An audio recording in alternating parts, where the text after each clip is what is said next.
তুই যেদিকে যাও নামাজের মধ্যে তখন তোর সম্মানের কপালটা যখন মাটিতে লাগায় দাও, আমি আল্লাহর বড় লজ্জা হয়, আমি তোর সম্মানের কপালটা মাটিতে লাগাবার আগে আমি আল্লাহর কুদরতি পাও তোর কপালের নিচে ঢুকায় দে।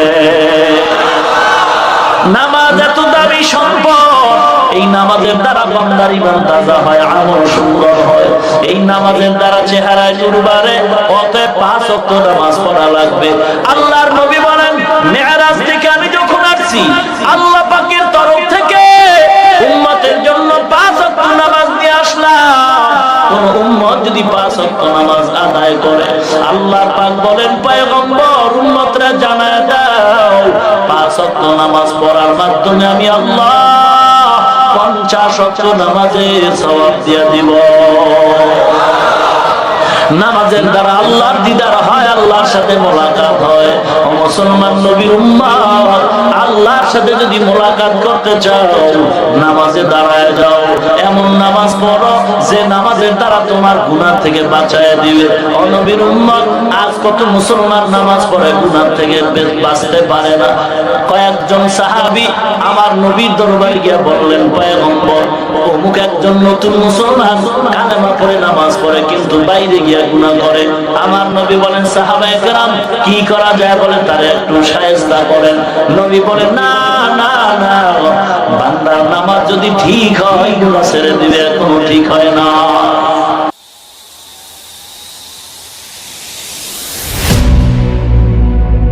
إذا أوزع الميت في قبره جاء القرآن عند رأسه والصلاة عن يمينه والصيام عن شماله وسائر الحسنات عند رجليه। পয়গম্বর বলেন, হে উম্মত, অন্ধকার কবরে যদি যাও, অন্ধকার কবর, ডানে মাটি বামে মাটি, সামনে পেছনে উপরে মাটি, কেউ নাই আপন কেউ নাই। আল্লাহ রহমতের ফেরেশতা চলে যাবে প্রশ্ন করার জন্য।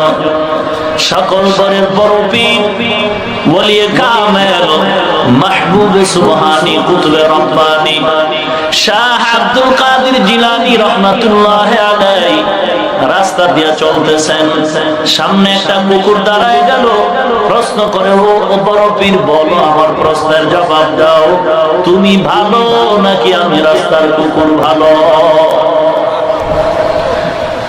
বড় পীর আব্দুল কাদের জিলানী রাহমাতুল্লাহ আলাইহি চিন্তায় পড়ে গেলেন, যদি আমি জবাব দেই কুকুর তুই খারাপ আমি ভালো, অহংকার জমা হয়ে যাবে অন্তর।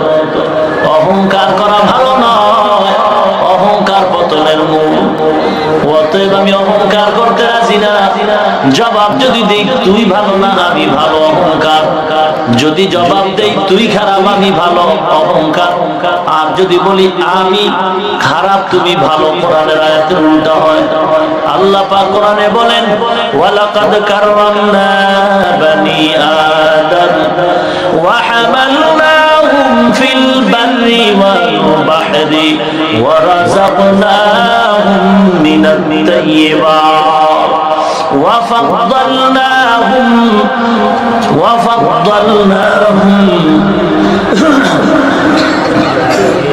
আলা কাসীরিম মিম্মান খালাকনা তফদীলা। দেখা যাও কুরআন মে আয়ে মুহতারাম মুস্তাফা কি উম্মতি খায়রুল উম্মাহ।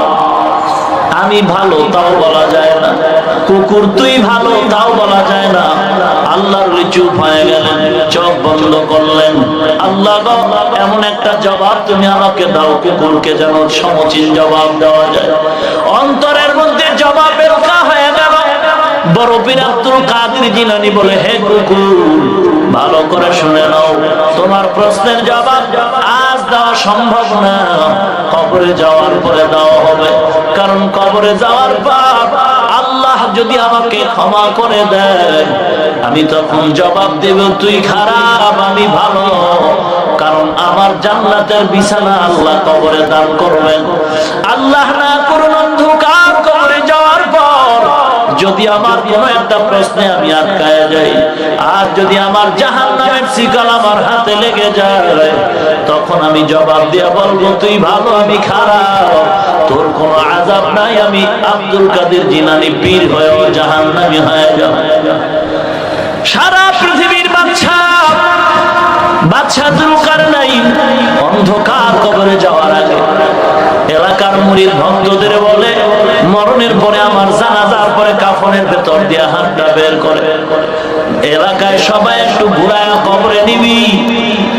ইন্তেকালের পর এলাকার মানুষ যুলকারনাইন বাদশার লাশ তার কাফনের ভেতর দিয়ে হাত বের করে।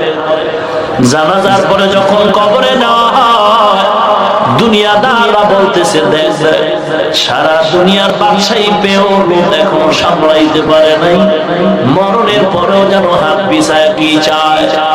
ইমানদার বলে না না, এ টাকাওয়ালা মাস্তান, এ ক্ষমতাওয়ালা মাস্তান, টাকার গরমে কত আজে বাজে কথা, ক্ষমতার গরমে কত আজে বাজে কথা বলো। বাদশা যুলকারনাইন জানায় দিলেন, গোটা দুনিয়ার বাদশাহী হওয়ার উপর আজ আমি যুলকারনাইন খালি হাতে কবরে রওনা দিলাম।